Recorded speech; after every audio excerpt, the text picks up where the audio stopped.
கர்த்தர் நல்லவர், கர்த்தர் நல்லவர், கர்த்தர் நல்லவர். யோபுவின் புஸ்தகம் 36வது அதிகாரம் 11வது வசனத்தின் முதல் பகுதி இப்படியாக சொல்லுகிறது: அவர்கள் அடங்கி அவரை சேவித்தால் தங்கள் நாட்களை நன்மையாகவும். இங்கு நாம் பார்க்கிறோம், ஒரு தேவ பிள்ளை, தேவ ஜனம் கர்த்தருக்கு அடங்கி அவரை பின்பற்றும் பொழுது, அவரை நம்பிக்கையாய் கொண்டு வாழும் பொழுது அவர்களுக்கு தேவன் என்ன கொடுக்கிறாராம், அவர்களுக்கு எதை காண்பிக்கிறாராம். அந்த வசனம் சொல்லுகிறது பாருங்க, தங்கள் நாட்களை நன்மையாகவும் என்று அந்த வசனம் சொல்லுகிறது.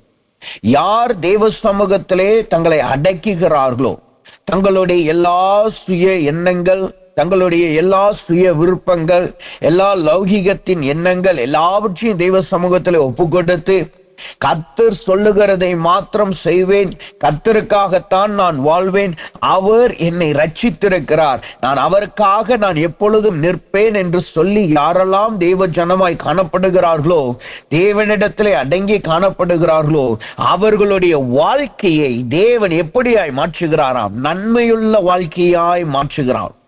அந்த வசனம் சொல்லுது பாருங்க, தங்கள் நாட்கள் நன்மையாயிருக்குமோ. அவர்கள் பூமியிலே வாழும் நாட்கள் வரைக்கும், அவர்கள் இந்த பூமியிலே ஜீவிக்கிற வரைக்கும் அவர்கள் நாட்கள் எப்பொழுதுமே நன்மையான நாட்களாய் காணப்படும்.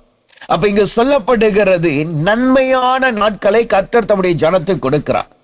அப்ப மனுஷனுக்கு கர்த்தர் கொடுக்கிற நன்மை எப்படிப்பட்டதாய் காணப்படுகிறதா? பிரசங்கியின் புஸ்தகம் 3வது அதிகாரம் 12வது வசனத்தை நாம் வாசித்தோம் என்றால், அங்கு பிரசங்கி தெளிவாய் எழுதுகிறார், மனுஷனுடைய வாழ்க்கையிலே எப்படிப்பட்ட நன்மைகள் காணப்படுகிறது என்று.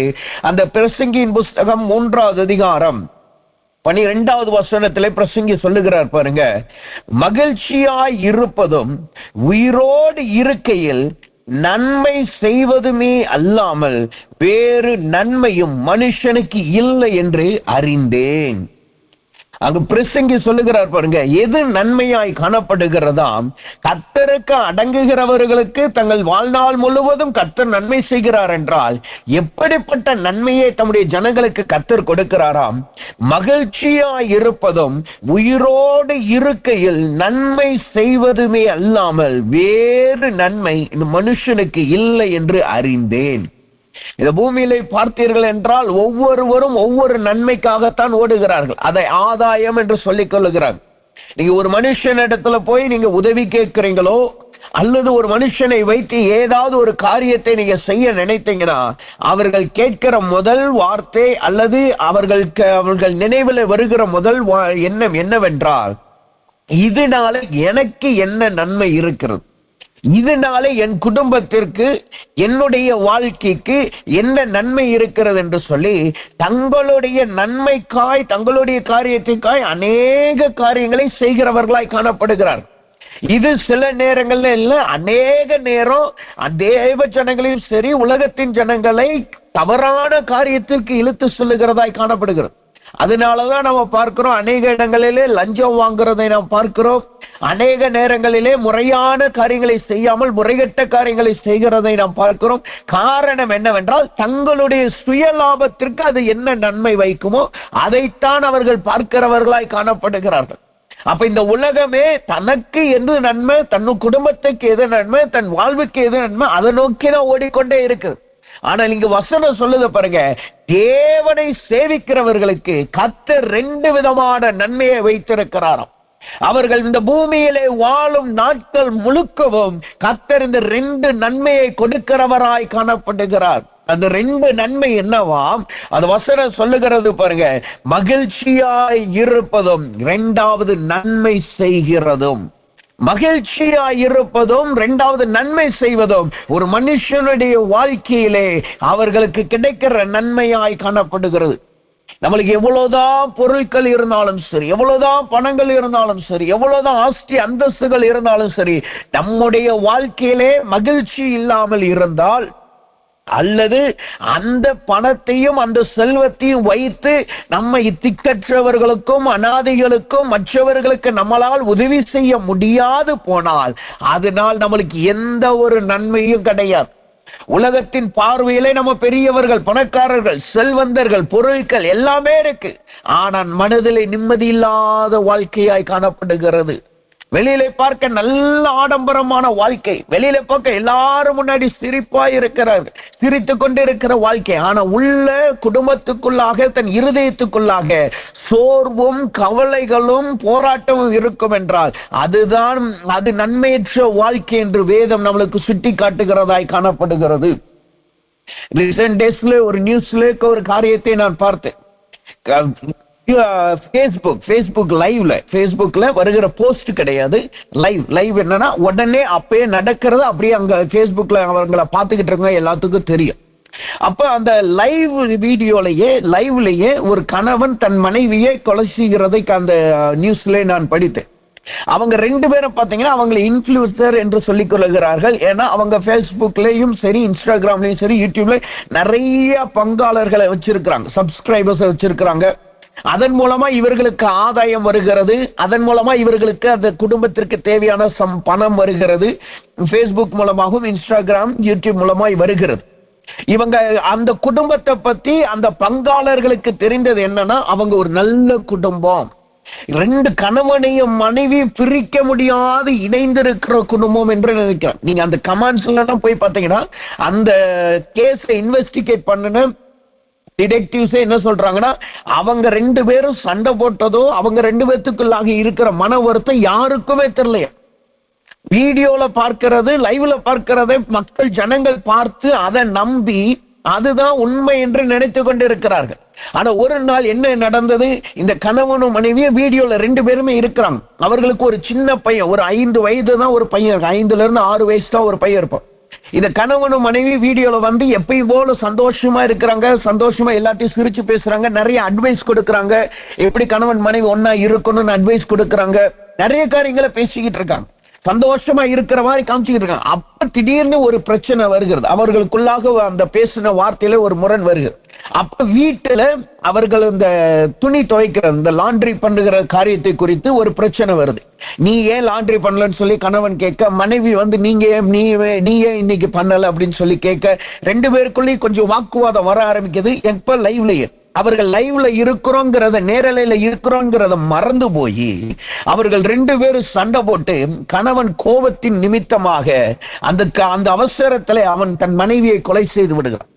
லைவ்லயே கொலை செய்து விடுகிறான், லைவ்ல நேரலையிலேயே கொலை செய்துட்டு அதுக்கப்புறம் தான் அவனுக்குள்ளாக ஒரு உணர்வு வருது, ஐயோ மனைவியை நேரலையிலேயே கொலை செய்துட்டான். உடனே தன் பிள்ளையை விட்டுட்டு தனக்கென்று ஒரு பேகை மட்டும் எடுத்துட்டு கார்ல எடுத்து கிளம்பி போயிட்டான். இந்த லைவை பார்த்த நிறைய பேர் போலீஸ் கம்ப்ளைண்ட் கொடுக்க, அதுக்கப்புறம் போலீஸ் வந்து சர்ச் பண்ணி அடுத்த ஒரு 7 மணி நேரம் அல்லது 8 மணி நேரம் கழிச்சு அந்த வாகனத்தை கண்டுபிடிச்சு அந்த மனுஷனை அரெஸ்ட் பண்ண பாக்குறாங்க. அரெஸ்ட் பண்ண பக்கத்துல போகும் பொழுது அந்த மனுஷன் என்ன செய்தானா, அந்த பேக்ல இருந்து ஒரு கன் எடுத்து தன்னைத்தானே சுட்டு கொண்டு மரித்து போனான். இப்ப பாருங்க, கணவனும் மரித்து போயிட்டான், மனைவியும் மரித்து போயிட்டால், அந்த சிறு குழந்தை மாத்திரம் அங்க இருக்கு. இத்தனை வயது, 5-6 வயது தான். அவங்கள பார்த்தீர்கள் என்றால் அது வரைக்கும் எல்லாரும் பார்வையில அவங்க மகிழ்ச்சியானவங்க. அவங்களுக்கு நினைச்சது என்ன, எனக்கு பணம் வந்துட்டா, எனக்கு யூடியூப்ல பணம் வந்துட்டா, அல்லது என்ன ஜனங்க எல்லாருக்கும் முன்னாடி நான் பாப்புலர் ஆயிட்டா, எல்லாருக்கும் முன்னாடி நான் பிரபலம் ஆயிட்டா, நான் எனக்கு சந்தோஷம் இருக்கும், மகிழ்ச்சி இருக்குன்னு நினைத்தார்கள். அவர்களை பின்பற்றுகிறவர்கள், அவர்களிடத்துல பங்காளர்களா இருக்கிறவங்க, இவங்களை போல என் குடும்பம் இருக்கணும், இவங்களை போல என் கணவன் இருக்கணும், இவங்களை போல என் மனைவி இருக்கணும் என்று அவர்கள் தங்கள் குடும்பத்திலே பிரஷர் போடுகிறவர்களாய் காணப்பட்டார்கள். ஆனா உள்ள என்ன நடந்து கொண்டிருக்கிறது யாருக்குமே தெரியாமல் ஒரு பெரிய போராட்டம் போய்கொண்டிருக்கு, பெரிய பிரச்சனை போய்கொண்டிருக்கு. அப்ப இதெல்லாம் எதை காட்டுகிறது, மனிதனுடைய வாழ்க்கையில எல்லா மனுஷனும் எதை தேடி ஓடிக்கொண்டிருக்கிறானா, இந்த நன்மையை தேடி ஓடிக்கொண்டே காணப்படுகிறான். குறிப்பா இந்த நன்மையிலே சொல்லப்படுகிற முதலாவது காணப்படுகிற மகிழ்ச்சியை நோக்கி தான் ஓடிக்கொண்டு இருக்கிறான். அதனாலதான் போதை வஸ்துகளுக்கு அடிமையாகுகிறதும், அதனாலதான் சினிமாக்களுக்கு அடிமையாகுகிறதும், அதனாலதான் மற்றவர்களிடத்தில் தவறான எக்ஸ்ட்ரா மேரிட்டல் அஃபேருக்கு போகிறதும், இது மாதிரி அநேக காரியங்களில் அவர்கள் காணப்படுகிறவர்களாய் இருக்கிறார்கள். ஆனா வேதம் சொல்லுகிறது, தேவனை பின்பற்றுகிற தம்முடைய ஜனங்களுக்கு, கர்த்தரிடத்தில் அடங்கி கீழ்ப்படிந்து அவருடைய சத்தத்துக்கு கீழ்ப்படிந்து நடக்கிறவர்களுக்கு அவர் வாழ்நாள் முழுக்க மகிழ்ச்சியை கொடுக்கிறவராய் காணப்படுகிறார். அவர் வாழ்நாள் முழுக்க நன்மை செய்கிற தேவனாய் காணப்படுகிறார். இந்த நன்மையை குறித்து நாம் பார்க்கிறோம். இங்க பிரசங்கி சொல்லுகிறான், வேறொரு நன்மை மனுஷனுக்கு இல்லை என்று அறிந்தேன். யார் இந்த பிரசங்கி? சாலமோன் தான். அவன் ஞானத்திலே பெருகினவனாயும் தன் வயதிலே தன் அநேகரை ஆளுகை செய்கிறவனாய் மாத்திரமல்ல, சுற்றிலும் இருக்கிற எல்லா தேசத்தோடும் நன்மையுள்ள அன்புள்ளவனாயும் அமைதியாய் இருக்கிறவனாய் காணப்பட்டு இருக்கிறான். அவனுடைய நாட்களிலே அநேக அரண்மனைகள் கட்டுகிறவனாயும் தேவனுக்காய் பெரிய ஆலயத்தை கட்டுகிறவனாயும் அவ்வளோ பேர் புகழ் உள்ளவனாய் காணப்படுகிறான். அவன் சொல்லுகிறான் பாருங்க, கர்த்தரால் கொடுக்கப்படுகிற நன்மை என்பது இது 2 தான் என்று சொல்லுகிறான். இங்க சொல்லப்படுகிறது நன்மை என்று சொல்லி இருக்கிறது. இந்த நன்மை என்பது என்னவாம்? நன்மை இன்னொரு வார்த்தையில நாம் புரிந்து கொள்ளணும்னா, இந்த நன்மையைத்தான் சொல்லுகிறார்கள் பாக்கியம் என்று சொல்லுவார்கள், அல்லது ஆசீர்வாதம் என்று சொல்லுகிறாங்க. இது நன்மை என்று சொல்லப்பட்ட வார்த்தையை நம்ம வேறு விதத்தில் புரிந்து கொள்ள வேண்டும் என்றால், அது மனுஷனுக்கு கொடுக்கப்பட்ட பாக்கியம். யாருடைய வாழ்க்கையிலே மகிழ்ச்சியும், யாருடைய வாழ்க்கையில அவர்கள் நன்மை செய்ய முடியுமோ அவர்களுக்கு அது கிடைத்தது ஒரு பாக்கியம் என்று சொல்லுகிறார்கள், அல்லது கர்த்தரால் அருளப்பட்ட ஒரு ஆசீர்வாதமாய் காணப்படுகிறது. அப்ப இன்றைக்கு தேவ சமூகத்தில் வந்திருக்கிற நாம், கர்த்தரை பின்பற்றுகிற நாம், அவருடைய வார்த்தைக்கு கீழ்ப்படிந்து செயல்படுகிற நாம், நம்முடைய வாழ்க்கையிலும் இந்த நன்மை என்கிற காரியம் நம்முடைய வாழ்க்கையில் காணப்பட வேண்டியது அவசியமாய் இருக்கிறது. அதைத்தான் வேதம் சொல்லுது, அவரை பின்பற்றுகிறவர்களுக்கும் அவருக்கு அடங்குகிறவர்களுக்கு இந்த நன்மையை கொடுக்கிறார். அப்ப நாம் அவருக்கு அடங்குகிறவர்களாய் காணப்பட்டோம் என்றால், அவரை நாம் சொந்த ஜனமாய் கொண்டிருந்தால், இந்த 2 நன்மை நம்முடைய வாழ்க்கையில அவசியமும் அடையாளமுமாய் காணப்படுகிறது. அதை குறித்து தான் நாம் இன்றைக்கு தியானிக்க போகிறோம். அப்ப இங்க பிரசங்கி சொல்லுகிறார், எப்படிப்பட்ட நன்மையா? முதலாவது, அங்கு மகிழ்ச்சி என்கிற நன்மை நம்முடைய வாழ்க்கையிலே காணப்பட வேண்டும். மகிழ்ச்சி என்கிற நன்மை நம்முடைய வாழ்க்கையிலே காணப்பட வேண்டும். அது நம்முடைய வாழ்க்கையில சந்தோஷத்தை கொண்டு வருகிறதாயும், தேவனுடைய பார்வையில் மாத்திரமல்ல, நம்முடைய தனிப்பட்ட ஜீவியத்திலும் நம்முடைய குடும்ப வாழ்க்கையிலும், ஏன் மற்றவர்கள் நம்மளை பார்க்கும் பொழுது நம்முடைய வாழ்க்கை எப்படிப்பட்டதாய் காணப்படணுமாம்? மகிழ்ச்சி நிறைந்ததாய் காணப்பட வேண்டும் என்று வசனம் சொல்லுகிறது.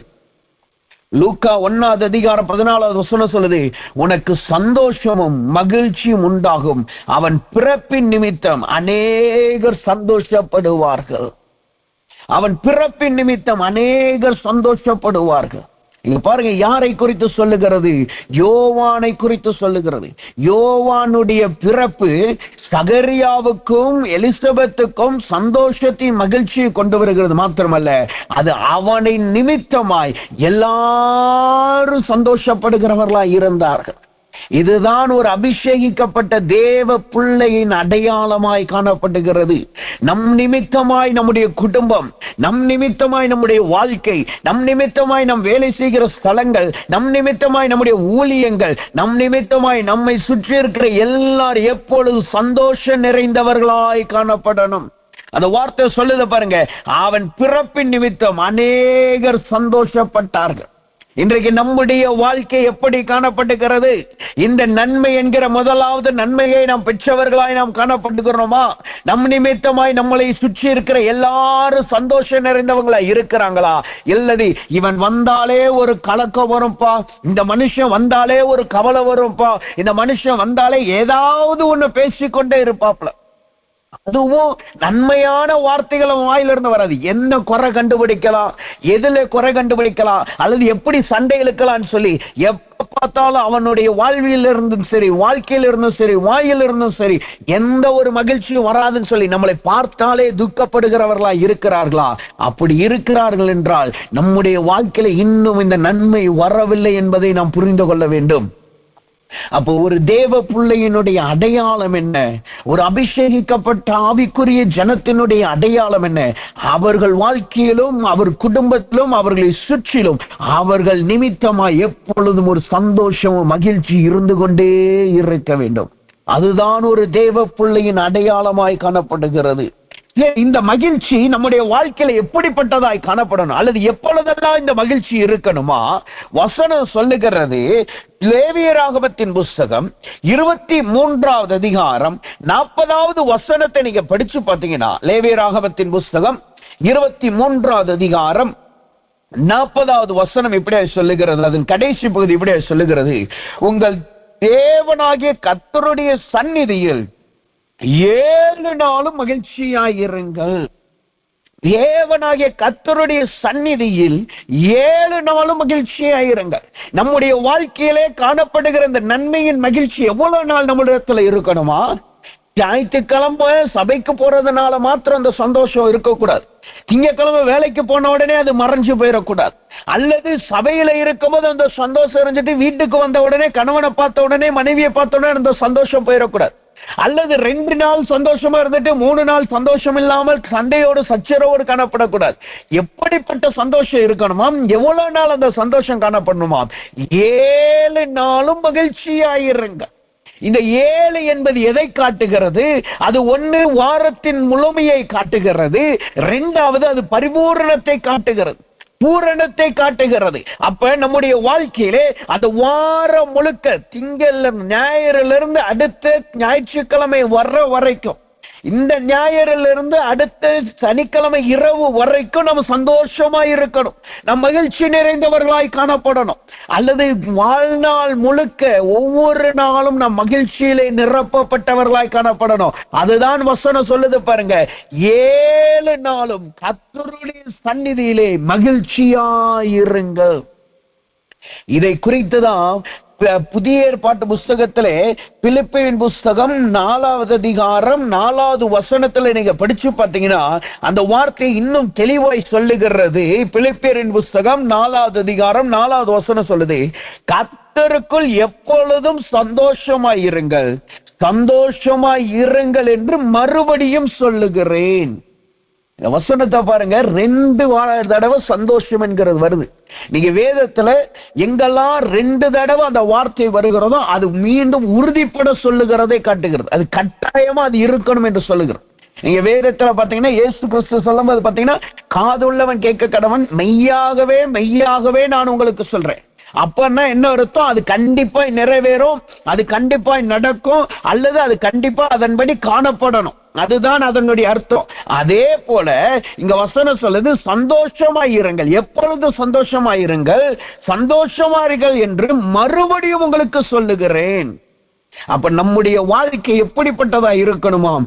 எப்பொழுதும் சந்தோஷத்தினால் நிறைந்த ஒரு வாழ்க்கையை காணப்படணுமா? எப்பொழுதும் மகிழ்ச்சி நிறைந்த வாழ்க்கையை காணப்படணுமா? வாரத்துல 7 நாளும் நம் சந்தோஷம் நிறைந்ததா இருக்கலாம். சரி, இதை கேட்கும் போது நமக்குள்ளாக ஒரு யோசனை வரும், அது எப்படி முடியும்? அது எப்படி ஒரு மனுஷனால 7 நாள் சந்தோஷமா இருக்கும்? அவன் கஷ்டத்துல போக மாட்டானா? போராட்டத்துல போக மாட்டானா? அவனுடைய வாழ்க்கையில, வாழ்க்கை என்பதே ஒரு ஏற்றத்தாழ்வான வாழ்க்கை தானே, அது ஒரு வட்டம் தானே சொல்றாங்க. ஒரு நாள் உயரத்துல இருப்போம், ஒரு நாள் கீழே இருப்போம்னு சொல்றாங்களே. அப்படி இருக்கும் போது இந்த வசனம் சொல்லுது, எப்பொழுது சந்தோஷமா இருங்க, 7 நாள் சந்தோஷமா இருங்கன்னா அது என்ன அர்த்தம்?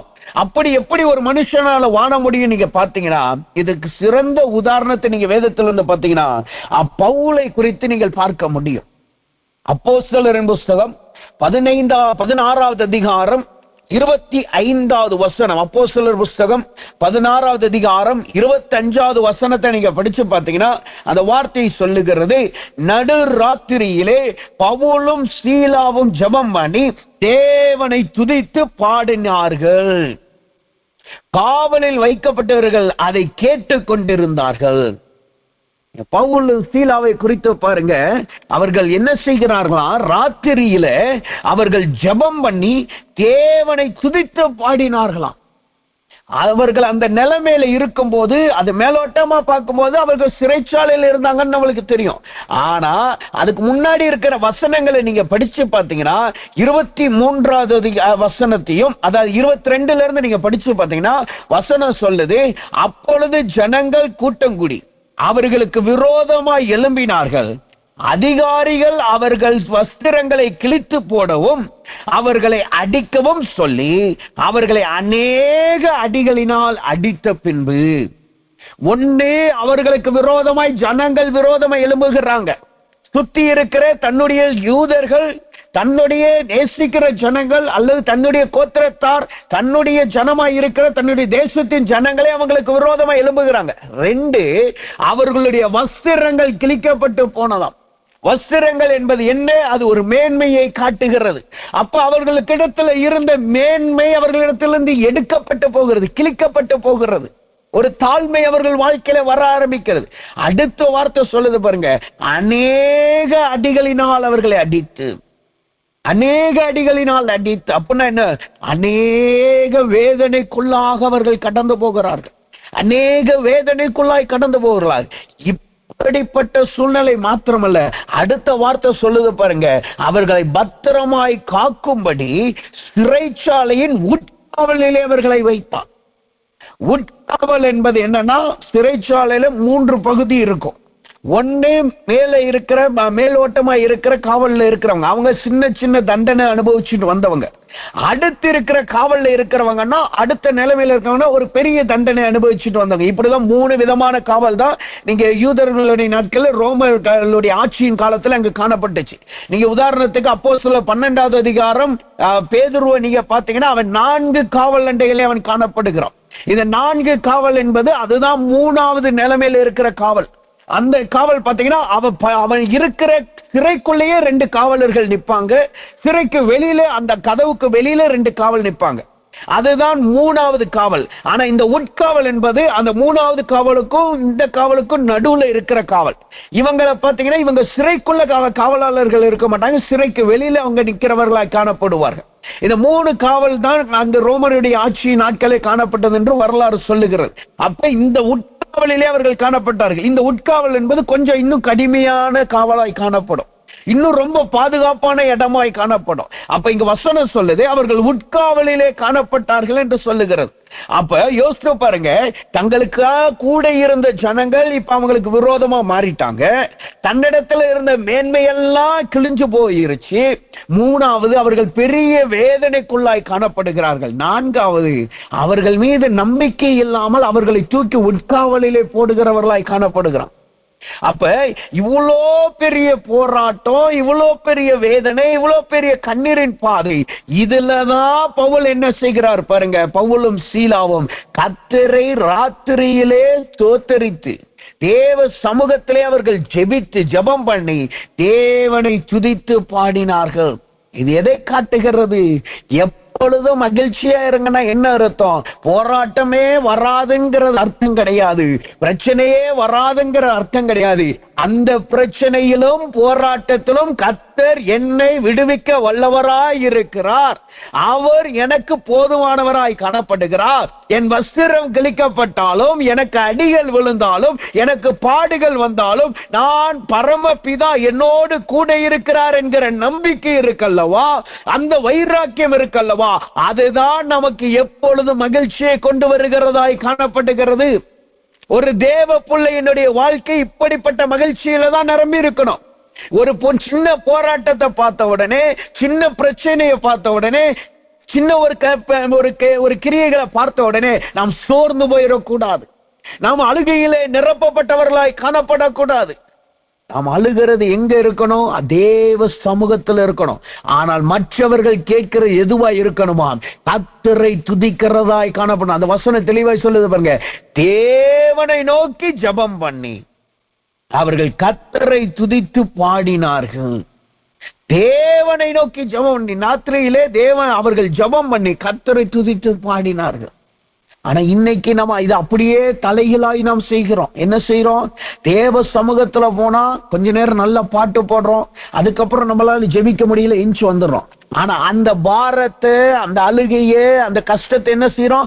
நம்மளுடைய தெரிந்தவங்ககிட்ட போய் சொல்றோம், இன்னும் நம்மளுக்கு தெரியாதவர்கள்ட்டையும் போய் நம்ம அழுகிறோம். அப்ப என்ன நடக்குது? அங்க கர்த்தருடைய நாமம் உயர்த்தப்படல, அங்க கர்த்தருடைய நாமம் குறைந்து போகிறதாய், தூஷிக்கப்படுகிறதாய் காணப்படுது. ஆனா ஒரு தேவ பிள்ளைகளாகிய நாம் எப்படி காணப்படணுமா? நம்முடைய போராட்டத்திலும், நம்முடைய சிறைச்சாலையின் அனுபவத்திலும், அல்லது நமக்கு நன்மையான காரியங்கள் நடக்கும்போது எப்பொழுதும் கர்த்தர் சமூகத்திலே சந்தோஷமாய் இருக்கிறவர்களாய் காணப்படணும். சந்தோஷமாய் இருக்கிறவர்களாய் காணப்படணும். இதனாலதான் மத்தேயின் புஸ்தகம் 6வது அதிகாரம் 6வது வசனத்திலே நான் வாசித்தோம் என்றால், இயேசு சொல்லுகிறார் பண்ணுங்க, நீங்க 5வது வசனம் சொல்லுது, நீங்க ஜெபம் பண்ணும் பொழுது மாயக்காரரை போல் இருக்க வேண்டாம், மனுஷம் காணும்படியாக அவர்கள் ஜெப ஆலயங்களில் வீதிகளிலும் சந்திகளிலும் நின்று ஜெபம் பண்ண விரும்புகிறார்கள். பாருங்க, வசனம் சொல்லுது 6வது அதிகாரத்துல 5வது வசனம் சொல்றாரு, நம்முடைய ஜெபம் மாயக்காரர்களை போல இருக்கக்கூடாது. எப்படியா? நம் மற்றவர்கள் பார்க்கிறபடி நாம் அழுது புலம்புகிறவர்களாய் காணப்படக்கூடாது. மற்றவர்கள் பார்க்கிறபடி நாம் எல்லாருக்கும் முன்னாடி போயிட்டு என்ன கர்த்தர் கீழே தள்ளிட்டாரு, என்ன கர்த்தர் எனக்கு இப்படி செய்யல என்று நாம் சொல்லக்கூடாது. நாம் எப்படிப்பட்டவர்களாய் இருக்கிறோம்? நாம் ஜெபம் கர்த்தருக்குள்ளாய் மறைவிடத்திலே ரகசியத்துல காணப்படணும். அதுக்கு கர்த்தர் வெளியரங்கமா பதில் கொடுப்பாரு. ஆனா நம்முடைய துதி எப்படிப்பட்டதா இருக்கணும்? எல்லாரும் கேட்க பண்ணுகிறதாய் காணப்படணும். இது இன்னொரு காரியத்தை நம்மளுக்கு சுட்டி காட்டுகிறது. அது என்னவா? வசனம் சொல்லுது, பிலிப்பியரின் புஸ்தகம் 4வது அதிகாரம் 13வது வசனத்தை நீங்க படிச்சு பார்த்தீங்கன்னா, பிலிப்பியரின் புஸ்தகம் 4வது அதிகாரம் 13வது வசனம் சொல்லுது, என்னை பலப்படுத்துகிற கிறிஸ்துவினாலே எல்லாவற்றையும் எனக்கு செய்ய முடியும். அதுக்கு முந்தின வசனத்தை நீங்க படிச்சு பார்த்தீங்கன்னா 11வது வசனம் சொல்லுது, என் குறைச்சலினால் நான் இப்படி சொல்லுகிறது இல்லை, ஏனெனில் நான் எந்த நிலைமையில் இருந்தாலும் மனரம்யமாய் இருக்க கற்றுக்கொண்டேன்.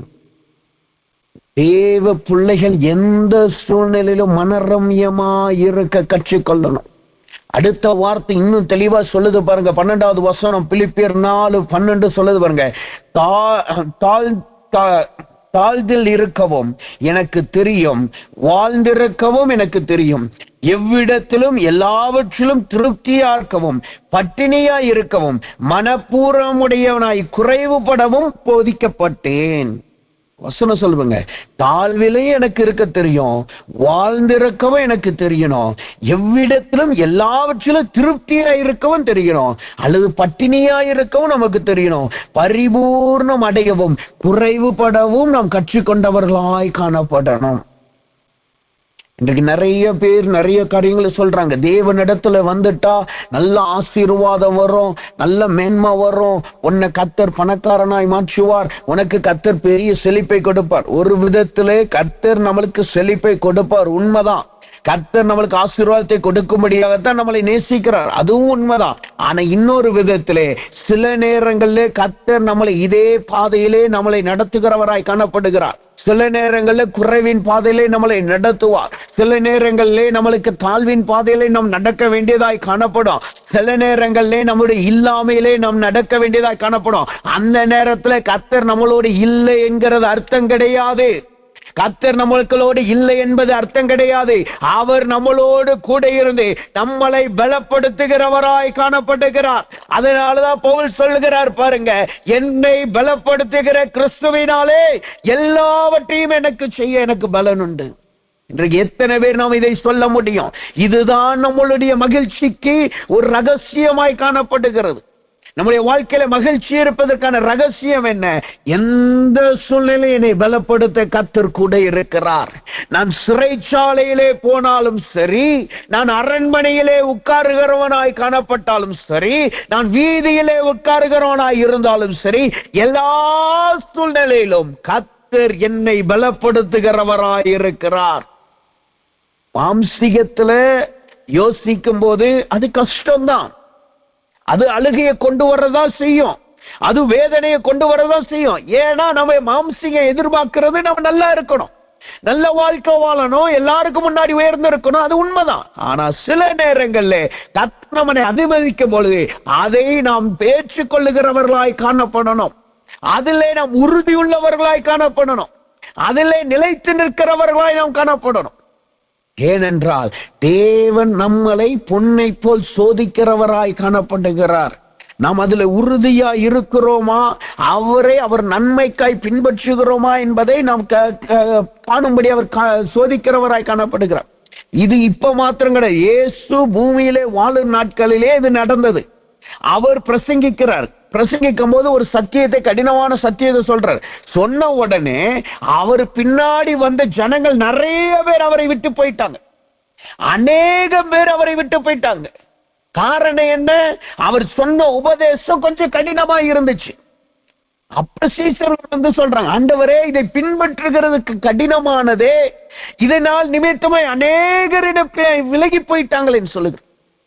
அப்ப பாருங்க, யோசித்து பாருங்க, அங்க இருக்கிற ஜனங்கள் அவர் அப்புறம் எதற்காக பின்பற்றினார்கள்? நன்மைக்காகவும் அவருடைய ஆசீர்வாதத்துக்காகவும் தங்கள் சுகத்துக்காகவும் தங்களுடைய விடுதலைக்காக தான் பின்பற்றினார்கள். ஆனா அவரோடு அந்த சூழ்நிலையிலும், அந்த கடினமான போராட்டத்திலும் அவரோடு கூட இருந்த சீசர்களை பாருங்க, என்ன நடக்கிறது? அவர்கள் இயேசுவோடையே பிரயாணம் பண்ண காரணம் என்ன? அவர்கள் நன்மைக்காக பின்பற்றல, அவருடைய பாடுகளிலும் அவரோடு கூட இருக்கிறவர்களாய் இருந்தார்கள். இதுல இன்னொரு காரியம் என்னன்னா, அவர்கள் தேவனுடைய அபிஷேகத்தினால் நிரப்பப்பட்டவர்களாய் காணப்பட்டார்கள். தேவனுடைய அபிஷேகத்தினால் நிரப்பப்பட்டவர்களாய் காணப்பட்டார்கள். அப்ப இன்றைக்கு தேவ சமூகத்தில் வந்திருக்கிற நாம் இந்த மகிழ்ச்சியை குறித்து நாம் தியானிக்கும் பொழுது நம்முடைய காரியம் எப்படிப்பட்டதாய் இருக்கிறது? நம்முடைய காரியம் எப்படிப்பட்டதா இருக்கிறது? யோவான் புஸ்தகம் 6வது அதிகாரம் 66வது வசனம் சொல்லுது பாருங்க, அவருடைய சீசரில் அநேகர் அவரோடு கூட நடவாமல் பின்வாங்கி போனார்கள். அடுத்த வார்த்தை சொல்லுங்க, அப்பொழுது இயேசு 12 பேரை நோக்கி, நீங்களும் போய்விட மனதாயிருக்கிறீர்களோ என்றார். இன்றைக்கு இதே வார்த்தையை தான் கர்த்தர் நம்மள இடத்துல கேட்கிறார். இன்றைக்கு நிறைய தேவ பிள்ளைகள் அநேகர் சபைக்கு போகிற காரணம் என்ன? எனக்கு ஆசீர்வாதம் வேணும், எனக்கு நன்மை வேணும். இங்க 2 கூட்டத்தாரை பார்க்கிறோம். அநேகர் இயேசுவை விட்டு விலகி போனவங்க, 12 பேர் இயேசுவை பின்பற்றி வந்தவங்க. இது 2ல நம்முடைய கூட்டம், நாம் எந்த கூட்டத்திலே காணப்படுகிறோம்? நாம் எந்த கூட்டத்திலே காணப்படுகிறோம்? நாம 12 பேர் கூட்டத்தில் இருந்தா அது எவ்வளவு பெரிய போராட்டம் வந்தாலும் சரி, நாம் மகிழ்ச்சியாகவே இருப்போம். அப்ப தேவ சமூகத்துல வந்திருக்க நாம் இப்படிப்பட்ட மகிழ்ச்சியை தேவனிடத்துல கேளுங்க. ஆண்டவரே, எந்த சூழ்நிலை நாம் மனரமியமா இருக்கணும் கர்த்தாவே. என்னை பலப்படுத்துகிற கிறிஸ்துவினாலே நான் எல்லாவற்றையும் எனக்கு செய்ய முடியும் என்கிற விசுவாசத்திலே, அந்த உறுதியிலே நான் பவுலும் சீலாவை போல காணப்படணும். இங்க பவுலும் சீலாவும் கர்த்தரை ஜெபித்து அவர் துதிக்கிறதை அநேகர் கேட்டது மாத்திரமல்ல, அங்கு என்ன நடக்கிறது? அப்போஸ்தலரின் புஸ்தகம் 16வது அதிகாரம் 25வது வசனத்துக்கு அப்புறம் நீங்க படிச்சு பார்த்தீங்கன்னா, அவங்க துதிக்கிறது நிமித்தமாய் சிறைச்சாலைகள், அப்படியே சிறைச்சாலை அசைந்தது. அங்கு ஒரு நிலநடுக்கம் வருது. நிலநடுக்கம் வந்தது மாத்திரமல்ல, அங்க இருக்கிற கதவுகள் திறக்கப்படுகின்றன. அநேகர் வெளியே ஓடி போனாங்க. ஆனா பவுலும் சீலாவும் மாத்திரம் அங்க இருந்தாங்க. அதனால் என்ன நடந்தது? அந்த சிறைச்சாலையின் தலைவன், சிறைச்சாலைக்காரனும் அவன் குடும்பமும் ரட்சிக்கப்பட்டார்கள். நம்முடைய போராட்டத்திலும் நம்முடைய உபத்திரவத்திலும் கர்த்தருக்குள்ளாய் நாம் எப்பொழுது மகிழ்ச்சியா இருக்கிறோம் என்றால் என்ன நடக்கும்? நம்மை காண்கிற ஜனங்கள், நம்முடைய துதியை கேட்கிற ஜனங்கள் அநேகர் கர்த்தருக்குள்ளாய் ரட்சிக்கப்படுகிறவர்களாய் காணப்படுவார்கள். அநேகர் கர்த்தருக்குள்ளாய் ரட்சிக்கப்படுகிறவர்களாய், அநேக பரலோக ராஜ்யத்துக்கு உகந்தவர்களாய் காணப்படுவார்கள். வசனம் சொல்லுது பாருங்க, பவுல் மிகுந்த சத்தமிட்டு, நீ உனக்கு கெடுதி ஒன்றும் செய்து கொள்ளாதே, நாங்கள் எல்லாரும் இங்கேதான் இருக்கிறோம் என்றான். வசனம் சொல்லுது பாருங்க, அவர்கள் உபத்திரவத்திலும் பாடுகளிலும் கர்த்தருக்குள்ளாய் மகிழ்ச்சியா இருந்த நிமித்தமாய் அங்கு ஒரு முழு குடும்பமே கர்த்தரால் ரட்சிக்கப்படுகிறதாய் காணப்படுகிறது. அப்ப தெய்வ சமூகத்துல வந்திருக்கிற நாம் இன்றைக்கு இப்படிப்பட்ட மகிழ்ச்சி நமக்குள் இருக்கிறதா? கர்த்தரை நாம் அந்த அநேக சீசர்களை போல பின்பற்றுகிறோமா, அல்லது 12 சீசர்களை போல நாம் பின்பற்றுகிறோமா? நம்முடைய வாழ்க்கை பவுலின் சீலாவின் வாழ்க்கையை போல காணப்படுகிறதா, அல்லது இந்த சிறைச்சாலையிலே அல்லது அந்த அநேக சீசர்களின் வாழ்க்கையை போல நம்முடைய வாழ்க்கை இருக்கிறதா? இப்ப யோசித்து பாருங்க, எப்பொழுது சந்தோஷமா இருக்கிறது சாத்தியமா இல்லையா? அது சாத்தியம். எந்த சூழ்நிலையிலும் சந்தோஷமா இருக்கிறது சாத்தியம். என்னுடைய வாழ்க்கையில ஒரு சாட்சியா நான் சொல்லணும்னா, கடந்த சில நாட்களா நம்ம ஜெபிச்சுட்டு வர்றோம். அது எங்களுக்கு மைண்ட் ரீதியா ரொம்ப ஸ்ட்ரெஸ். ஏன்னா இங்க குழந்தையும் ஸ்கூல்ல சேர்க்கணும், அல்லது அங்கேயும் ஸ்கூல்ல சேர்க்கணும். இல்லைன்னா ஒரு வருஷம் கம்ப்ளீட்டா அதுக்கு முடிஞ்சு போயிடும். ரொம்ப ஸ்ட்ரெஸ். ஆனா கர்த்தர் வார்த்தையை கொடுத்துட்டாரு. கர்த்தர் ஒவ்வொரு முறை ஜெபிக்கும் போது ஒவ்வொரு வார்த்தையை கொடுக்கிறார். இது எங்களுக்கு மாத்திரமல்ல, டேடிக்கும் சரி, அநேக தீர்க்கதரிசிகள் தேவனுடைய ஊழியக்காரர்கள் மூலமாகவும் அந்த வார்த்தையை கொடுத்துட்டார். ஆனாலும் இது நிறைவேறல, இன்னும் அது நடக்கல. ஆனாலும் அதை நினைக்கும் போது திடீர்னு ரொம்ப பெரிய சோகமா இருக்கும், ரொம்ப பெரிய போராட்டமா இருக்கும். காலையில சில நாட்களுக்குள்ள முன்னாடி பாத்தீங்கன்னா, காலையில எஞ்ச உடனே இந்த பெரிய பாரம் எங்களை நிரப்பும். ஏன்னா இங்க இருந்த ஊழியத்தையும் அநேக ஊழியர்கள்ட்ட நாங்க கொடுத்துட்டு மற்ற ஊழியர்களுக்கெல்லாம் பிரிச்சு கொடுத்துட்டு நாங்க இப்போ 1-2 ஹவுஸ் விசிட்டிங் மட்டும் தான் கையில வைத்திருக்கிறோம். அப்ப ஏன்னா கர்த்தர் கொண்டு போறாரு, அவங்க ஜனங்களை அப்படியே விட்டுட்டு போயிடக்கூடாதுன்னு சொல்லி எல்லாத்தையும் பண்ணியாச்சு. எல்லாமே அந்த நினைப்பிலேயே எல்லாத்தையும் நாங்க ரெடி பண்ணியாச்சு. ஆனா கர்த்தர் ஒரு காலத்தை வைத்திருக்க, அது நன்றாய் தெரியும். ஆனால் இந்த சோகம், இந்த போராட்டம் அடிக்கடி நிரப்பும். அப்பெல்லாம் நாங்க செய்யறது ஒரே காரியம் என்னன்னா, தேவ சமூகத்துக்கு வருவோம். தேவ சமூகத்துக்கு வரும்போது இருக்கிற மனநிலையை பார்த்தீங்கன்னா, இன்னைக்கு கர்த்தர் சமூகத்துல போய் சண்டை போட்டு அல்லது போராடி ஜெபிச்சு இன்னைக்கே இந்த கதவு திறக்க வைக்கணும், இல்லைன்னா 2ல 1 என்னன்னு கர்த்தர்ட்ட கேட்டணும்னு தான் ஜெபத்துல வந்து உட்கார வைப்போம். அதுதான் எங்க மனநிலையா இருக்கும். ஏன்னா அவ்வளவு பெரிய சோகம், அவ்வளவு பெரிய போராட்டம் இருதயத்தை நிரப்பும். மாம்சீகத்துல இருக்கிறவன் அது கண்டிப்பா செய்யத்தான் செய்யும். ஆனா ஜபத்துல வந்து உட்கார்ந்து ஒரு நிமிஷம் கூட ஆகாது, 2 நிமிஷம் கூடாது, வந்தது அந்த காரியத்துக்காக ஜெபிக்கணும்னு வந்து உட்காருவோம், போராடணும், கர்த்தர்ட்ட கேள்வி கேட்கணும்னு வந்து உட்காருவோம். உட்கார்ந்த ஒண்ணு பாத்தீங்கன்னா, ஒண்ணு நான் சொல்லுவேன், இல்லைன்னா ஷைனி சொல்லுவாப்ல, கொஞ்ச நேரம் நம்ம கர்த்தரை துதிப்போம். எந்த குறிப்புக்கும் ஜெபிக்க வேண்டாம், எந்த தேவைக்கும் ஜெபிக்க வேண்டாம், கர்த்தரை துதிக்க ஆரம்பிப்போம். சரின்னு சொல்லி கொஞ்ச நேரம் துதிக்க ஆரம்பிப்போம் என்று அப்படியே துதிக்க ஆரம்பிக்கும் போது பாத்தீங்கன்னா, அது அப்படியே 1.5 மணி நேரம் அந்த துதி தொடர்ந்து போய்கிட்டே இருக்கும். அதுக்கப்புறம் கடைசியா ஒரு 5 நிமிஷம் தான் ஜெபிச்சுட்டு ஒப்பு கொடுத்துட்டு போயிருவோம். எதற்காக இதை சொல்றீங்க? அந்த துதிக்கிற நேரத்திலேயே ஒரு விசுவாசம் எங்கள் இருதயத்தை நிரப்பும், ஒரு நம்பிக்கை எங்களை நிரப்போம். அது நிரப்ப கர்த்தரை இன்னும் துதிக்க எல்லா வேதனைகள், எல்லா கவலைகளும் விளங்கி சொன்ன செய்வர், அவருக்காக காத்திருப்போம். அந்த விசுவாசத்துல அப்படியே கிளம்பி ஜெபத்தை விட்டு வெளில போயிரும். ஒவ்வொரு முறை கடந்த சில மாசங்களா ஒவ்வொரு நாளும் இப்படிதான் கர்த்தர் நடத்துகிறார். இன்னைக்கு காலையில கூட 4 மணிக்கு உட்கார்ந்து, ஒவ்வொரு நாள் காலையில அதிகாலையில ஜெபிக்கிறது போல காலையில 4 மணிக்கு உட்கார்ந்து ஜெபிக்கும் போது அதுதான் நடந்தது. தேவ சமூகத்துல உட்கார்ந்து ஜெபிக்க ஆரம்பிக்கிறோம், ஒப்பு கொடுத்து ஜெபிக்க ஆரம்பிக்கும் போது கர்த்தர் என்னை நிரப்ப ஆரம்பித்தார். உடனே துதிக்கிறதா, அது ஒரு 3/4 மணி நேரம் தொடர்ந்து கர்த்தரை துதிக்கிறதாய் தான் காணப்பட்டது. கர்த்தர் செய்ததுக்காக ஸ்தோத்திரம், அல்லது மற்ற கர்த்தர் கடந்த நாட்கள் நடத்தின காரியத்தை சொல்லி துதிக்கிறதாய் காணப்படும். இது இப்ப மாத்திரமல்ல, இந்த கடந்த 4 வருஷமாய் நாங்கள் போகும் பொழுதெல்லாம், உபத்திரவம் வரும்போதெல்லாம், குறைவு வரும்போதெல்லாம் கர்த்தர் இப்படிதான் நடத்தினார்.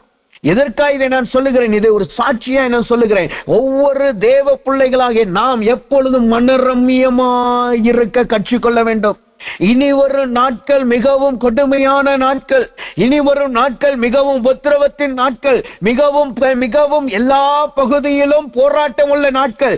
நாம் கர்த்தரை நன்மைக்காகவும் ஆசீர்வாதத்துக்காகவும் அநேக சீசர்களை போல் பின்பற்றுகிறவர்களாய் இருந்தோம் என்றால், கடினமான பாதை வரும் பொழுது அவரை விட்டு விலகுகிறவர்களாய் காணப்படுவோம்.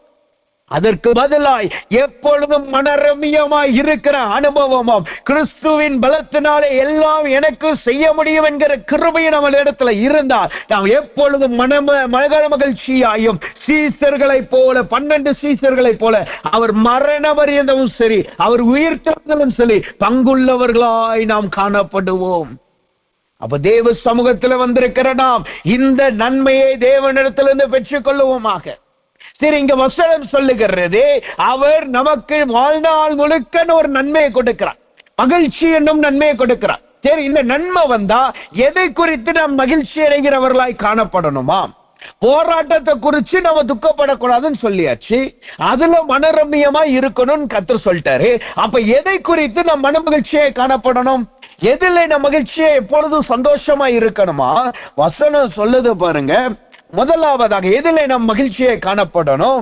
2 சாமுவேலின் புஸ்தகம் 6வது அதிகாரம் 12வது வசனத்தை நீங்க படிச்சு பார்த்தீங்கன்னா அந்த வார்த்தை சொல்லுகிறது, தேவனுடைய பெட்டி நிமித்தம் கர்த்தர் ஓபேத் ஏதோமின் வீட்டையும் அவனுக்கு உண்டான எல்லாவற்றையும் ஆசீர்வதித்தார் என்று தாவீது ராஜாவுக்கு அறிவிக்கப்பட்ட போது, அப்பொழுது தாவீது தேவனுடைய பெட்டியை ஓபேத் ஏதோமின் வீட்டிலிருந்து தாவீது நகரத்துக்கு மகிழ்ச்சியுடனே கொண்டு வந்தான். எதிலே நம்முடைய மகிழ்ச்சி காணப்படணும்? எதிலே எப்பொழுதும் நம்ம மகிழ்ச்சியா இருக்கணுமா? நம்முடைய வாழ்க்கையில தேவனுடைய பெட்டியை நம்முடைய வாழ்க்கையில கொண்டு வருகிறதிலே மகிழ்ச்சியாய் நாம் காணப்படணும்.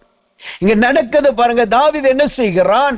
அவன் கர்த்தர் அந்த பெட்டி இருக்கிற இடம், அந்த பெட்டி வைக்கப்பட்ட ஸ்தலம், அந்த குடும்பம் கர்த்தரால் ஆசீர்வதிக்கப்பட்டது என்பதை தாவீது அறிந்தவுடனே அவன் தன்னுடைய நகரத்துக்கு அந்த பெட்டியை கொண்டு வர்றான். அது எப்படி கொண்டு வருகிறான்? மகிழ்ச்சியாய் கொண்டு வருகிறவனாய் காணப்படுகிறான். அப்ப நம்முடைய வாழ்க்கையிலே கர்த்தருடைய பெட்டியை சுமந்து சொல்வதிலும், கர்த்தருடைய பெட்டியை நம்முடைய வாழ்க்கை நம்முடைய குடும்பத்திலே கொண்டு வருகிறதிலும், கர்த்தருடைய பெட்டியை நம்முடைய சபையிலும், நம்முடைய பட்டணங்களிலும், நம்முடைய சிட்டியிலையும் கொண்டு வருகிறதிலும் நாம் மகிழ்ச்சியாய் காணப்படுகிறவர்களாய் இருக்கணும். சரி, இங்கு சொல்லப்படுகிறது தேவனுடைய பெட்டி என்று சொல்லியிருக்கிறது. தேவனுடைய பெட்டிக்குள் என்ன காணப்படுகிறதா? வசனம் சொல்லுகிறது, எபிரேயரின் புஸ்தகம் 9வது அதிகாரம் 4வது வசனத்தை நீங்க வாசிங்க. எபிரேயரின் புஸ்தகம் 9வது அதிகாரம் 4வது வசனத்தை நீங்க வாசிங்கன்னா அந்த பெட்டியினுடைய விளக்கத்தை, அந்த பெட்டிக்குள் என்ன காணப்படுகிறது என்று அந்த வசனம் சொல்லுது. அந்த பெட்டியிலே மன்னா வைக்கப்பட்ட பொற்பாத்திரமும் ஆரோனுடைய தளிர்த்த கோலும் உடன்படிக்கையின் கற்பலகைகளும் இருந்தன. தேவனுடைய பெட்டிக்கு அடையாளம் என்ன? தேவனுடைய பெட்டி நம்முடைய வாழ்க்கையில இருக்கு என்றால் எதெல்லாம் நம்முடைய வாழ்க்கையில காணப்படணுமா? இந்த 3 காரியங்கள் நம்முடைய வாழ்க்கையில இருந்தால் நம் தேவனுடைய பெட்டி நம்முடைய வாழ்க்கையில காணப்படுகிறது என்பதை நாம் அடையாளம் கண்டு கொள்ள முடியும். என்னென்ன காரியம்? 3 காரியம். 1, மன்னா வைக்கப்பட்ட பொற்பாத்திரம். 2வது தளிர்த்த கோல். 3வது கற்பலகைகள். இந்த மன்னா என்பது எதை காட்டுகிறது? வேதம் சொல்லுகிறது, யாத்திராகமத்தின் புஸ்தகம் 16வது அதிகாரம் 15வது வசனம் பார்த்தீங்கன்னா அது தேவனால் அருளப்பட்ட மன்னா. அப்படி என்றால் என்ன அர்த்தம்? அது தேவ அப்பமாய் காணப்படுகிறது. இஸ்ரவேல் ஜனங்களை வனாந்தரத்திலே போஷிக்கும்படியாய், வனாந்தரத்திலே கர்த்தர் அவர்களை நடத்துகிற நாட்களில் அவர்களை போஷிக்கும்படியாய் வானத்திலிருந்து அந்த அப்பத்தை அவர்களுக்கு கொடுத்தார். இந்த மன்னா எப்படிப்பட்டதாய் காணப்படுகிறது? அது எப்பெல்லாம் வருகிறதா இருக்குமா? வசனம் சொல்லுது, விடியற் காலத்திலே அந்த மன்னா அவர்களிடத்திலே கிடைக்கும். விடியற் காலத்திலே. அப்ப இந்த நாட்களிலே இந்த மன்னா என்பது எதை காட்டுகிறது? எழுத்தின்படி நம்ம வீட்டு மேல மன்னா பெய்யறது கிடையாது. எழுத்தின்படி நம்ம அந்த வெள்ளை அப்பத்தை பெற்றுக் கொள்ளுகிற கிடையாது. ஆனா ஆவிக்குரியபடி இந்த மன்னாவை நாம் ஒவ்வொரு நாளும் விடியற்காலை பெற்றுக் கொள்ளணுமா? அப்படின்னா இந்த மன்னா என்பது எதை காட்டுகிறது? இந்த ஆவிக்குரிய நாட்களில் எதை காட்டுகிறது? வசனம் சொல்லுகிறது, புலம்பல் புஸ்தகம் 3வது அதிகாரம் 22 மற்றும் 23வது வசனத்தை வாசித்தோம் என்றால், புலம்பல் புஸ்தகம் 22வது அதிகாரம் 3வது அதிகாரம் 22 மற்றும் 23, புலம்பல் 3, 22, 23 வசனம் இப்படியே சொல்லுகிறது, நாம் நிர்மூலம் ஆகாதிருக்கிறது கர்த்தருடைய கிருபையே, அவருடைய இரக்கங்களும் முடிவில்லை, அவைகள் காலைதோறும் புதியவைகள், உமது உண்மை பெரியதாயிருக்கிறது. என்னவாம் இந்த மன்னா என்பது இந்த நாட்களில் எதை காட்டுகிறது? நம்முடைய ஜீவியத்தில் எதை காட்டுகிறது? விடியற் காலத்திலே நாம் பெற்றுக் கொள்ளுகிற தேவனுடைய கிருபை, அது தேவனுடைய பெரிதான இரக்கம். வசனம் சொல்லுது பாருங்க, நாம் நிர்மூலம் ஆகாதிருக்கிறது கர்த்தருடைய கிருபை, அவருடைய இரக்கங்களுக்கு முடிவில்லை. அப்ப நம்முடைய வாழ்க்கையிலே எதை குறித்து நாம் மகிழ்ச்சியா இருக்கணும், அல்லது எதை காணப்படுகிறதுனால் நம்முடைய வாழ்க்கை மகிழ்ச்சியா இருக்குமாம்? ஒவ்வொரு நாளும் கர்த்தருடைய கிருபையினால் நாம் நிரப்பப்படுகிறது. இந்த கிருபை எப்ப நிரப்புகிறது? அதிகாலையிலே அவர்களை நிரப்புகிறதாய் காணப்படுகிறது. இந்த மன்னாவை தான் இஸ்ரவேல் ஜனங்கள் அதிகாலையிலே விடியற் காலத்திலே பனி போன பிறகு வந்து எடுப்பாங்க. எடுத்துட்டு அடுத்த நாள் விடியற் கால வரைக்கும் இதை பயன்படுத்துவாங்க. அடுத்த நாள் விடியற் காலம் ஆன உடனே இந்த பழைய மண்ணை என்னவாகுமா? அழுகி போயிரும், புழு வச்சு போயிரும். ஆனா புதிய மண்ணா அவர்களுக்கு கொடுக்கப்படும். அப்ப இதெல்லாம் எதை காட்டுது? நாம் ஒவ்வொரு நாளும் அதிகாலையிலே கர்த்தர் சமூகத்துல வந்து அந்த நாளுக்குரிய கிருபையை நாம் பெற்றுக்கொள்ளணும். அந்த நாளுக்குரிய தேவனுடைய இரக்கத்தை நாம் பெற்றுக்கொள்ளணும். இந்த கிருபை நமக்குள்ள வந்துருச்சுன்னா அது நமக்கு ஆகாரமாய் மாறுறதுனால அந்த நாள்ல எவ்வளவு பெரிய போராட்டம் வந்தாலும் சரி, எவ்வளவு பெரிய வேதனை வந்தாலும் சரி, எவ்வளவு பெரிய அடிகள் தடைகள் வந்தாலும் சரி, அல்லது எவ்வளவு பெரிய உயர்வின் ஆசீர்வாதங்கள் வந்தாலும் சரி, நாம் கர்த்தருக்குள் மகிழ்ச்சியாய் இருக்க பண்ணும். நாம் ஏன் அநேக நேரம் சோர்ந்து போகிறோம்?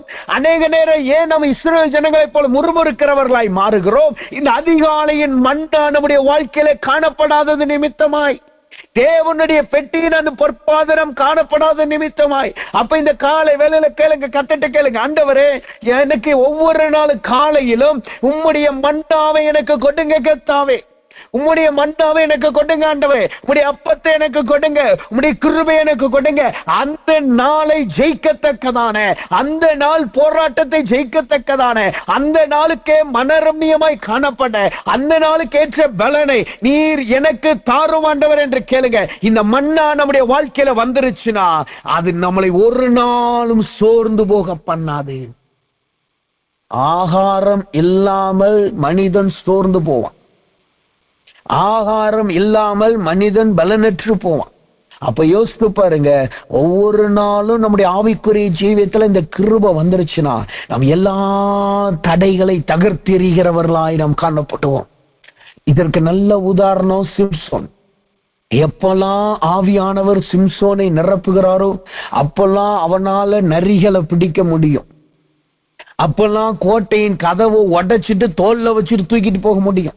1000 பேரை ஒரு பச்சை தாடையால நிர்மூலமாக்கி போட முடியும். அவனை கர்த்தருடைய ஆவி நிரப்பும் போது தூண்களை தள்ளி அவன் எல்லா எதிராளிகள் பெலிஸ்தேர்களை அவனை கொன்று போட முடியும். எப்பெல்லாம் கர்த்தருடைய ஆவி நிரப்பும் போது, அப்ப நம்முடைய வாழ்க்கையில இந்த கிருபை நிரப்பிருச்சுன்னா, இந்த அதிகாலையின் அப்ப நமக்குள் வந்துருச்சுன்னா அது எவ்வளோ பெரிய தடையா இருந்தாலும் போராட்டமா இருந்தாலும் அதை கடந்து வருகிறவர்களாய் நாம் காணப்படுவோம். சரி, இரண்டாவதாக இந்த பெட்டியில என்ன காணப்படுகிறது? வசனம் சொல்லுகிறது தளிர்த்த கோல் என்று சொல்லி இருக்கிறது. இந்த தளிர்த்த கோல் என்னவாம்? என்னாகமத்தின் புஸ்தகம் 17வது அதிகாரம் 5வது வசனத்தை நீங்க படிச்சு பார்த்தீங்கன்னா அந்த வசனத்துல தேவனே சொல்றாரு பாருங்க, அப்பொழுது நான் தெரிந்து கொள்ளுகிறவனுடைய கோல் துளிர்க்கும். இந்த துளிர்த்த கோல் என்பது என்ன?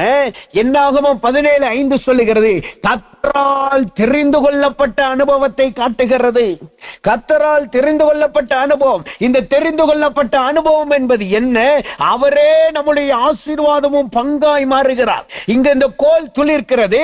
பின்னாட்களிலே கர்த்தரே அவர்களுடைய பங்காய் மாறுகிறார்.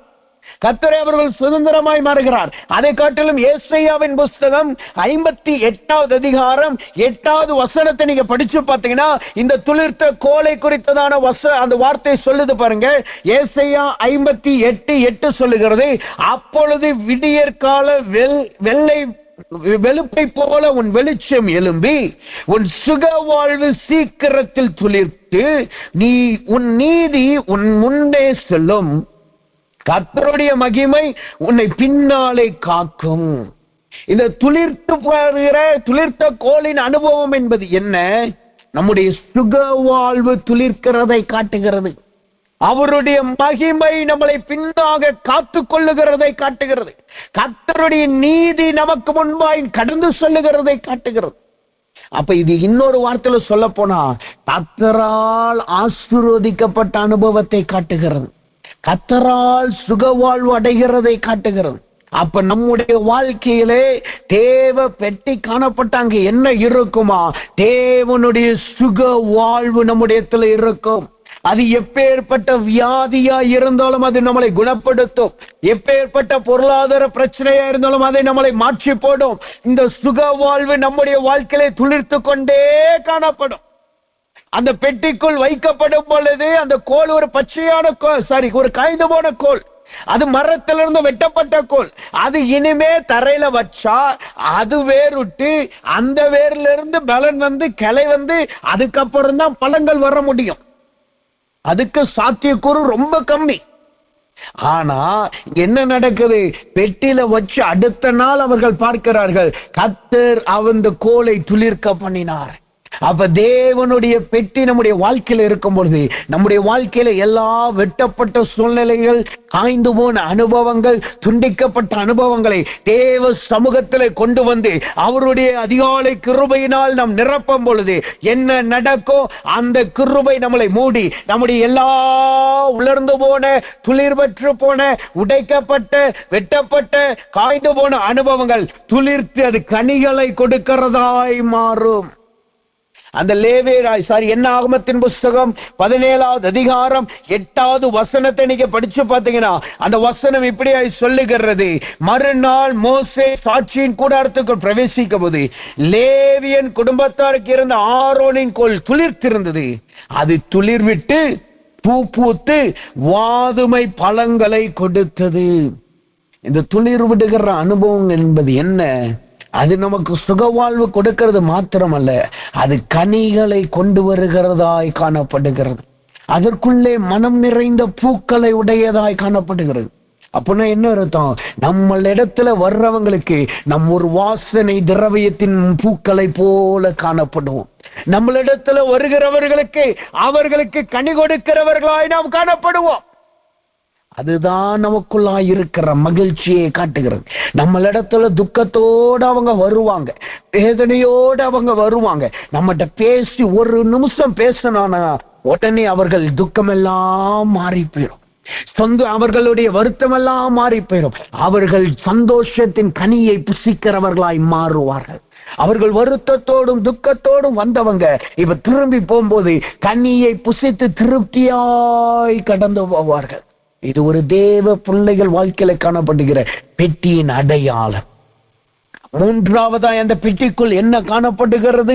வசனம் சொல்லுது பாருங்க, கற்பலகைகள் இருந்ததாம். எபிரேயர் புஸ்தகம் 9வது அதிகாரம் 4வது வசனம் சொல்லுது, உடன்படிக்கையின் கற்பலகைகள் அந்த பெட்டிக்குள் காணப்பட்டது. உடன்படிக்கையின் கற்பலகைகள் என்றால் என்ன அர்த்தம்? உபாகமத்தின் புஸ்தகம் 9வது அதிகாரம் 10வது வசனத்தை நீங்க படிச்சு பார்த்தீங்கன்னா அந்த வார்த்தை இப்படியாய் சொல்லுகிறது, அப்பொழுது தேவனுடைய விரலினாலே எழுதியிருந்த 2 கற்பலகைகளை கர்த்தர் என்னிடத்தில் ஒப்பு கொடுத்தார். சபை கூடியிருந்த நாளிலே கர்த்தர் மலையிலே அக்கினியில் நடுவில் இருந்து உங்களோடு பேசின வார்த்தைகளின்படியே அவைகளில் எழுதியிருந்தது.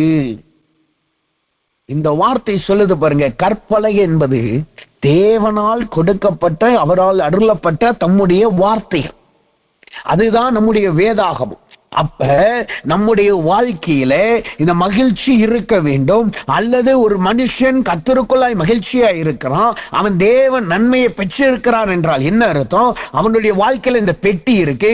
அந்த பெட்டி இருக்குன்னா என்ன அர்த்தம்? அவனுடைய வாழ்க்கையில கர்த்தருடைய வார்த்தை நிலைத்திருக்கிறது. வேதாகமம், பைபிள் எல்லார்த்தையும் இருக்கலாம். லைப்ரரியில போய் நீங்க பாத்தீங்கன்னாலும் அங்க பைபிள் இருக்கும். கிறிஸ்தவ லைப்ரரி இல்லாமல் உலகத்தான் லைப்ரரியில நீங்க போய் பார்த்தாலும் அந்த பைபிள் இருக்கும். ஏன்? கர்த்தரை சொந்த ரட்சகரா ஏற்றுக்கொள்ளாத அநேக நாத்திகர்கள் வீட்டிலையும் இந்த வேதாகமம் இருக்கிறது. வேதாகமம் இருக்கிறது முக்கியமல்ல, அது நம்முடைய வாழ்க்கையில நிறைந்திருக்கிறதாய் காணப்படணும். இந்த பெட்டியின் அடையாளம் என்பது என்ன? தேவ பிள்ளையின் அடையாளம் என்பது என்ன? தேவ வார்த்தை நம்முடைய இருதயத்தில் நிலை கொண்டிருக்கிறதாய் காணப்படணும்.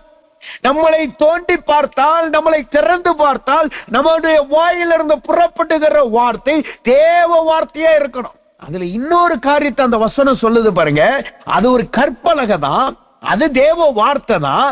ஆனால் அது சபையார் முன்னாடி போகும்போது என்னவாய் மாறுது பாருங்க, சபை கூடியிருந்த நாளிலே கர்த்தர் மலையிலே அக்கினி நடுவில் இருந்து உங்களோடு பேசின வார்த்தைகள் கற்பறையில இருக்கிற வரைக்கும் அவருடைய விரலினால் எழுதப்பட்டது. ஆனா சபைக்கு முன்னாடி வந்த உடனே அது அக்கினியினால் பேசப்படுகிற தேவனுடைய வார்த்தையாய் மாறுகிறது. அப்படின்னா என்ன அர்த்தம்? அது தேவனுடைய வெளிப்பாட்டை காட்டுகிறது. நம்மளிடத்த வந்து பேசுகிறவர்கள் தேவனுடைய வெளிப்பாட்டை பெற்றுக் கொள்ளுகிறவர்களாய் காணப்படுறோம்.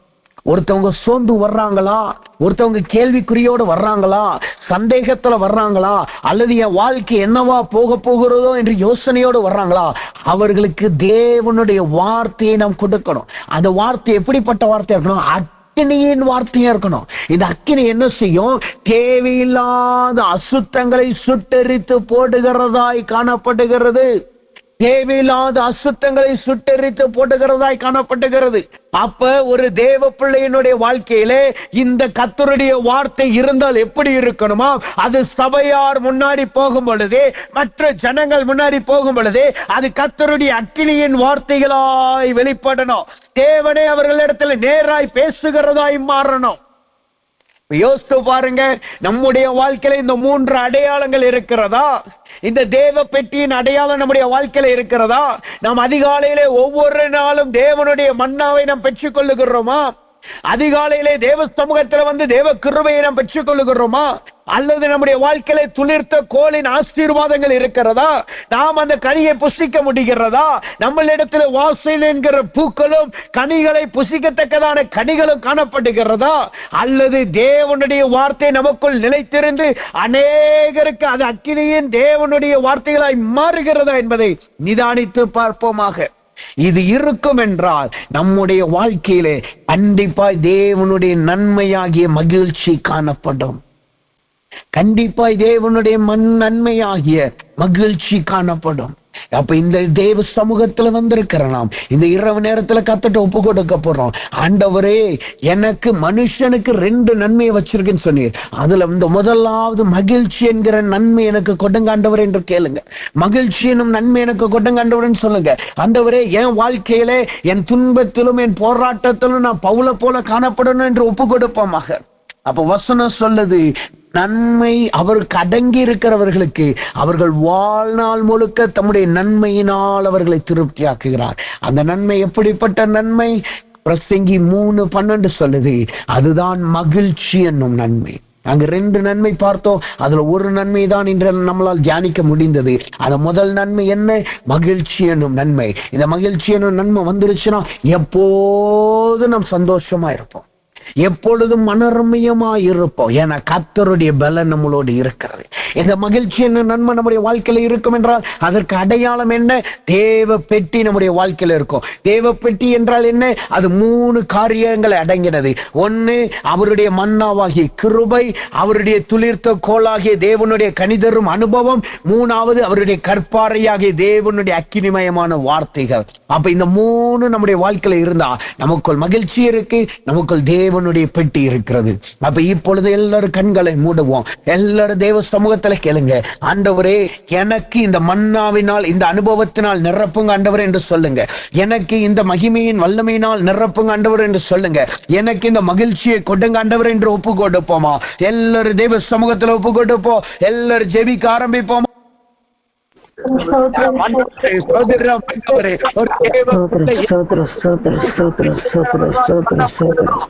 தேவ பிள்ளை எப்பொழுது மகிழ்ச்சியா இருக்கிறாய் கிருபை வேண்டும். இப்ப எல்லாருக்கும் ஆண்டவரே என்று சொல்லியிருக்கிறது. மகிழ்ச்சியா 7 நாளும் சந்தோஷமாய் இருக்கிற அனுபவம், 7 நாளும் மகிழ்ச்சியா இருக்கிற அனுபவம்,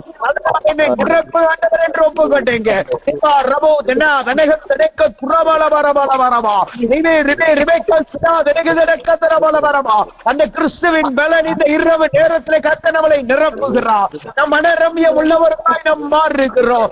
எந்த சூழ்நிலையா இருந்தாலும் சரி, இப்ப தாழ்வை பார்த்து போராட்டத்தை பார்த்து புலம்புகிறேன் நாம் கர்த்தருக்குள் மனரம்யமாய் நம்மளை மாற்றுகிறார். எல்லா சூழ்நிலை மனரம்யமாய் காணப்படும்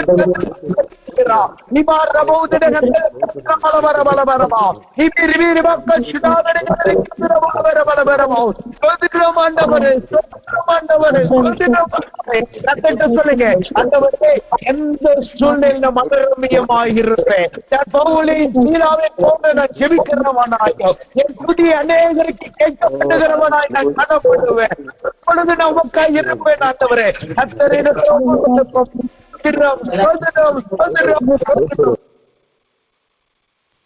சொன்னார். 2 தீர்க்கதரிசிகள் ரெண்டு சீசர்கள் இருக்கிறார்கள். அப்போ யோவான் புஸ்தகம் 6வது அதிகாரம் 66வது வசனம் 2 சீசர்கள் இருந்தாங்க.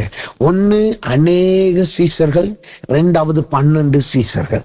இந்த இரவு நேரத்திலே தேவ சமூகத்தை வந்திருக்க நாம் எப்படிப்பட்ட சீசர்களா இருக்கிறோம்? கர்த்தரால் ரட்சிக்கப்பட்டோம், அவருடைய வார்த்தையில சீசர்களாய் மாறிட்டோம். இன்றைக்கு நம்முடைய வாழ்க்கை எப்படிப்பட்ட சீசர்களா இருக்கிறது? 2 சீசர்களே, 2 விதமான சீசர்களே. நம்ம அநேக சீசர்களாய் ஆசீர்வாதத்துக்கு மாத்திரம், சுகத்துக்கு மாத்திரம் கர்த்தரை பின்பற்றுமா, இல்ல கடினமான பாதையிலும் அவரோடு நிலைத்து நிற்கிற 12 சீசர்களை போல காணப்படுறோமா? இப்ப கர்த்தர்ட்ட சொல்லுங்க, ஆண்டவரே நான் 12 சீசரை போல நான் காணப்படுவேன். இப்ப கர்த்தரோடு நான் உடன்படிக்கை பண்ணுகிற நேரம் என்னுடைய எல்லா கடினமான பாதையிலும் நான் உமக்குள்ளாய் நிலைத்திருப்பேன் என்று சொல்லி எல்லாரும் கர்த்தர் ஒப்பு கொடுத்து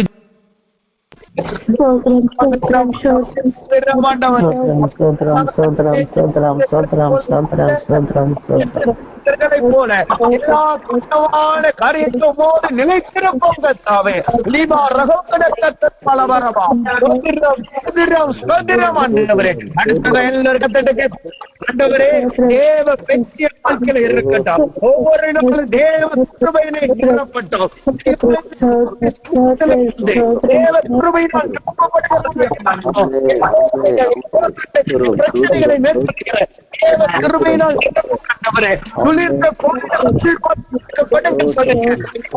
வருகிறவர்கள் இந்த வார்த்தையை நுகரணும் கர்த்தாவே. என்னிடத்தில் வருகிறவர்கள் அணியை புசித்து திருப்தியாய் கடந்து போகணும் என்று சொல்லுங்க.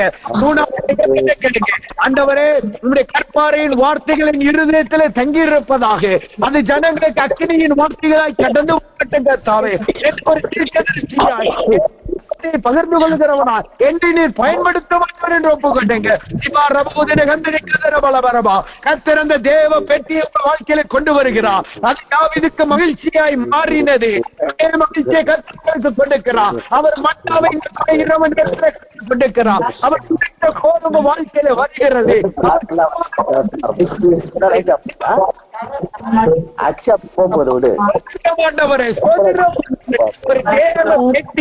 பிள்ளைகள் இருக்கிற நகரத்திலும் பிள்ளைகள் குடும்பத்திலும் இவர்களை அப்படி நீ செய்யற ஆமென் ஆமென். நாம் செபிப்போம். அன்பின் பரலோக பிதாவே, துதிக்கிறோம், ஸ்தோத்திரிக்கிறோம். ஆண்டவரே, மனுஷனுக்கு 2 நன்மை என்று சொல்லி பிரசங்கி 3:12 கொண்டு எங்களோடு நீ பேசினாய் ஸ்தோத்திரம். கர்த்தருக்கு அடங்கி அவரை சேவிக்கிற யாவருக்கும் அவர் நாள் முழுவதும் நன்மை செய்கிறவராய் இருக்கிறேன் என்று பார்த்தோமே. அதே போல் அந்த மகிழ்ச்சியனும் நன்மையும் பிள்ளைகள் வாழ்க்கையில வரட்டும் கர்த்தாவே. எந்த உபத்திரவத்திலும் எப்பேற்பட்ட போராட்டத்திலும் இந்த கடைசி காலத்திலே எந்த சூழ்நிலையிலும் உனக்குள்ளாய் வைராக்கியமாய் ஊன்ற கட்டப்பட்டவர் பிள்ளைகளை நீர் மாற்றுவீராக. எல்லா சூழ்நிலை மனரமியமாய் இருக்கும்படி பிள்ளைகளை நீர் ஆசீர்வதிப்பீராக. கிறிஸ்துவின் பலனிதினாலே நான் எல்லாம் எனக்கு செய்ய முடியும் என்கிற தேவ தயை என்கிற கிருபையின் ஆசீர்வாதம் இவர்களை நிரப்பட்டும் கர்த்தாவே. அது மாத்திரமல்ல ஆண்டவரே, தேவ பெட்டி எப்படி தாவீதுக்கும் அவன் நகரத்துக்கும் மகிழ்ச்சியை கொண்டு வந்ததோ அதே போல் இவர்கள் வாழ்க்கையிலும் அந்த தேவ பெட்டியை காணப்படட்டும். அந்த தேவ பெட்டிக்குள் அடையாளமாய் இருக்கிற அந்த 3 அடையாளங்கள் இவர்கள் வாழ்க்கையில காணப்படட்டும். ஒவ்வொரு நாளும் பிள்ளைகளை நீர் பலப்படுத்துவீராக. அதிகாலையிலே தட்டி எழுப்பி தேவ கிருபையை பெற்றுக்கொள்ள உதவி செய்வீராக. அது மாத்திரமல்ல, இவர்கள் சுகந்த வாசனை கொடுக்கிறவர்களாயும் புசிக்கத்தக்கதற்கான கனிகளை கொடுக்கிறவர்களாய் நீர் மாற்றுவீராக. எல்லாவற்றுக்கும் மேலாக உங்களுடைய பிள்ளைகள் இருதயத்திலே எப்பொழுது கர்த்தர் வார்த்தை நிறைந்திருக்கட்டும் கர்த்தாவே. எப்பொழுதும் அந்த ஜனங்களிடத்திலே அக்கினியின் வார்த்தையை வெளிப்படட்டும் கர்த்தாவே. அந்த வார்த்தை நிறைந்திருந்தது நிமித்தமாகத்தான் எப்படி நீர் உபவாசத்திலே வந்த சத்துருவை நீர் மேற்கொண்டீரோ, அதே போல் இவர்கள் வாழ்க்கையில வருகிற எல்லா சத்துருக்களை இவர்கள் கற்பாறையின் வார்த்தையினால் மேற்கொள்ளட்டும் கர்த்தாவே. இது அப்படி செய்கிறக்காய் நன்றி செலுத்துகிறோம். குறிப்பாய் ஆண்டவரே, அந்த மன்னா கானான் தேசத்திலே அவர்கள் பிரவேசித்து தேசத்தின் கனியை புசித்த நாளிலே அந்த மன்னா நிறுத்தப்பட்டு போனது போல ஆண்டவரே, வாழ்நாள் முழுக்க அவர்கள் கானானில் போய் சேர்ந்து புசிக்கும் வரைக்கும் அந்த மன்னா அவர்களோடு கூட வந்தது போல இவர்கள் வாழ்க்கையும் உம்முடைய கிருபை எப்பொழுது நிலைத்திருக்கட்டும். ஒவ்வொரு நாளும் புதிய கிருபை பெறட்டும். மரணம் எங்களை சம்பவிக்கும் வரைக்கும், உம்முடைய வருகையிலே நாங்கள் எடுத்துக்கொள்ளப்படும் வரைக்கும் கர்த்தர் அந்த கிருபை என்னும் மன்னாவினால் எங்களை திருப்தியாக்கி பலப்படுத்தி நடத்துகிற ஸ்தோத்திரம் ஆண்டவரே.